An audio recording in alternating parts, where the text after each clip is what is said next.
श्री शिवाय नमस्तो। भगवान भूत भावन भूतेश्वर भगवान शिव ओघड़ी दातार दयालु मेरा शंकर ने आज्ञा करी भगवान ब्रह्मदेव को कि ब्रह्मा जी मेरे स्वरूप का जो दर्शन कर रहे हो आधा पुरुष आधा नारी में बना हूं और मेरे स्वरूप का दर्शन कर कर आप एक कर्म करिए कि आप इस सृष्टि का निर्माण करो। और भगवान ब्रह्मा ने सृष्टि का निर्माण करने के लिए भगवान शंकर के अर्धनागरीश्वर स्वरूप का दर्शन किया। घर में मकान में भगवान शंकर का अर्धनारीश्वर का चित्र नहीं होना चाहिए। कहां पर? जम के बोलो, घर के अंदर, घर के अंदर कुछ चित्र और कुछ वृक्ष हमारे यहां वर्णन किए गए हैं कि कौन सा चित्र घर में होना चाहिए, कौन सा वृक्ष घर में होना चाहिए। चित्र का भी प्रमाण कि चित्र कौन सा। जैसे रसोई घर में हम प्रवेश कर रहे हैं, हमने कई जगह देखा है जहां जिन जिन के यहाँ रसोई घर बने होते हैं उनने अन्नपूर्णा माता का फोटो जहां पर बगार लगाती है, चूल्हे में छोकती है गैस के ऊपर, मैं सामने अन्नपूर्णा जी का फोटो लगा कर रखा है। ईमानदारी से बोलो, अपनी सास का फोटो चूल्हा के ऊपर लगा के बता। अरे बोलो तो सही, अच्छा लगेगा? नहीं ना। अन्नपूर्णा का फोटो कहाँ होना चाहिए? शास्त्र कहता है अन्नपूर्णा मैया का जो चित्र है, अन्नपूर्णा मैया का जो चित्र है, अन्नपूर्णा मैया का जो फोटो है, वो जहां से अपन रसोई घर में प्रवेश करते हैं, प्रवेश करते समय अन्नपूर्णा माँ का चित्र उस सम्मुख में होना चाहिए। प्रवेश करते समय हम अन्नपूर्णा का दर्शन करके अंदर प्रवेश करें, ना कि चूल्हा जल रहा है उसके ऊपर। अन्नपूर्णा मैया का प्रवेश द्वार पर क्यों? अंदर जो भी जा रहा है, अंदर जो भोजन बनाने जा रहा है वो अन्नपूर्णा के तुल्य है, अन्नपूर्णा। पर आज के जमाने में महाराज जी रसोई घर तो हॉल के पास में बना देते हैं, सामने टीवी चलती रहती है और बहुएं भोजन बनाती रहती है। दिन भर वो नाटक में कहीं की ना कहीं की रोटी मिलती है, तो वो जो भोजन बनाए वो भी भोजन में टीवी देख देख के बनाए तो नाटक का सारा असर रोटी में आ जाए, तो जो खाए वो घर में 24 घंटा रोता ही नहीं ले, 24 घंटा रोता नहीं। भोजन, भजन, धन और नारी, ये चार पर्दे में अच्छे लगते हैं। क्या क्या? जम के बोलो। भोजन, भजन, धन और नारी, ये चार पर्दे में अच्छे लगते हैं। भोजन करो तो पर्दे में बैठ कर करो, भोजन बनाओ तो पर्दे में बनाओ, और धन भी रखना है तो पर्दे में रखिए, तिजोरी में रखिए। और भजन करना है तो गौमुखी माला भी अपने गौमुखी के अंतर्गत होना चाहिए, भजन भी पर्दे में हो और नारी भी।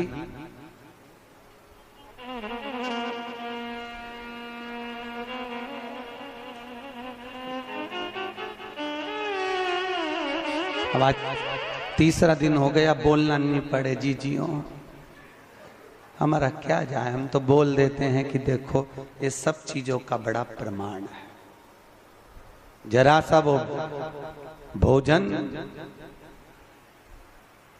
जरा सा भोजन, वो दुर्योधन ने कहा शकुनी मामा से, मामा मेरे इतने भाई मर रहे हैं और 5 पांडव नहीं मर रहे, अगर इनको मारना चाहे तो भीष्म पितामह 2 क्षण में मार दे। आखिर ये भीष्म पितामह को क्रोध क्यों नहीं आ रहा, इनको गुस्सा क्यों नहीं आ रहा? तो कहा इनको गुस्सा ना आने का कारण केवल इतना है क्योंकि भीष्म पितामह जब भोजन करने जाते हैं तो भोजन जो भीष्म पितामह करते हैं वो पर्दे में करते हैं। अगर भीष्म पितामह के भोजन पर चंडाल की दृष्टि पड़ जाए तो भीष्म पितामह को क्रोध आ जाए। तो मामा ये बताओ कि उस भीष्म पितामह के भोजन पर चंडाल की दृष्टि पड़ना है तो भीष्म पितामह तो एकांत में भोजन करते हैं, पर्दे में भोजन करते हैं, फिर मैं चंडाल कैसे भेजूं? इतने में शकुनी मामा ने कहा, भांजे तू चंडाल से कम है क्या, तेरी दृष्टि दे दे। तो तेरी दृष्टि दे।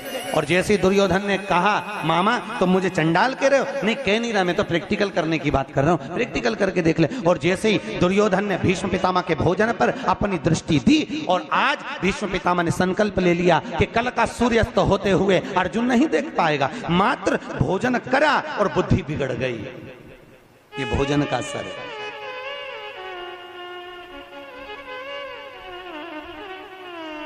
शादी में, पार्टी में पति और पत्नी जब शादी में, विवाह में जाते हैं तो या तो उन दोनों का झगड़ा जाते समय होता है या फिर आते समय होता है। जरूर होता है, पक्का है, बिल्कुल निश्चित। अगर अभी जाते समय अच्छे से जा रहे हैं दोनों स्माइल देते हुए, तो जब गाड़ी पे आएंगे तो वो आगे चलाता रहेगा और ये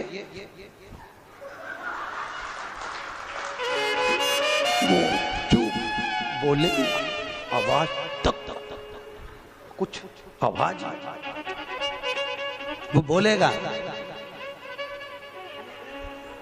अरे बोल तो हुआ क्या, बस तुमसे बोल दिया ना चुपचाप चलो।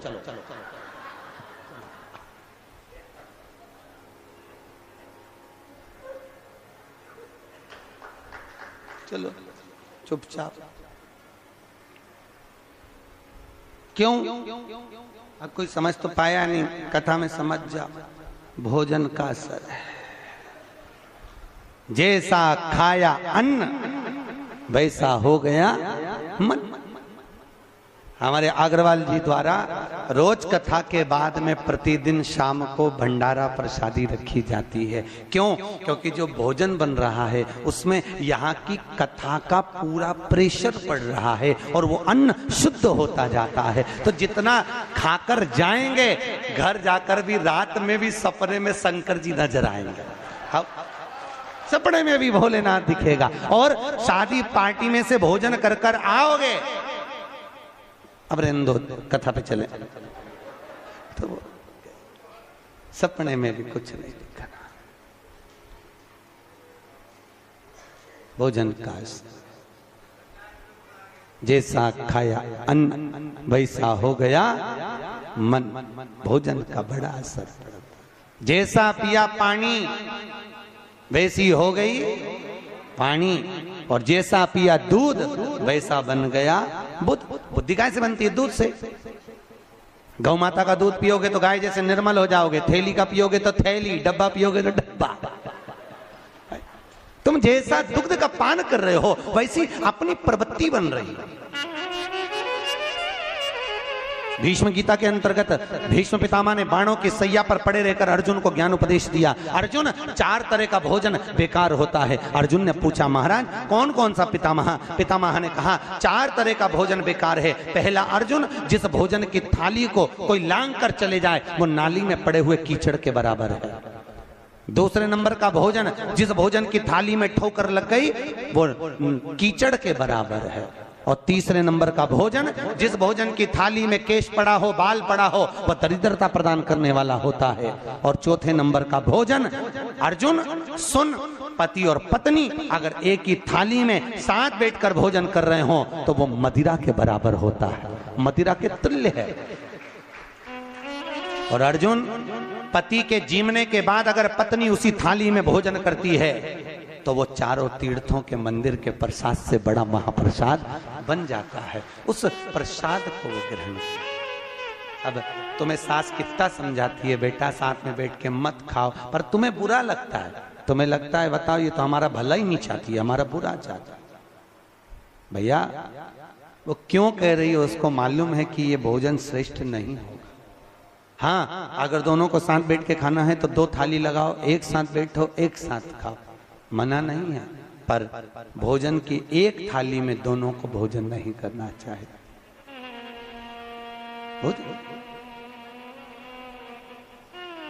भाई, हमारी प्रवृत्ति, हमारी वृत्ति,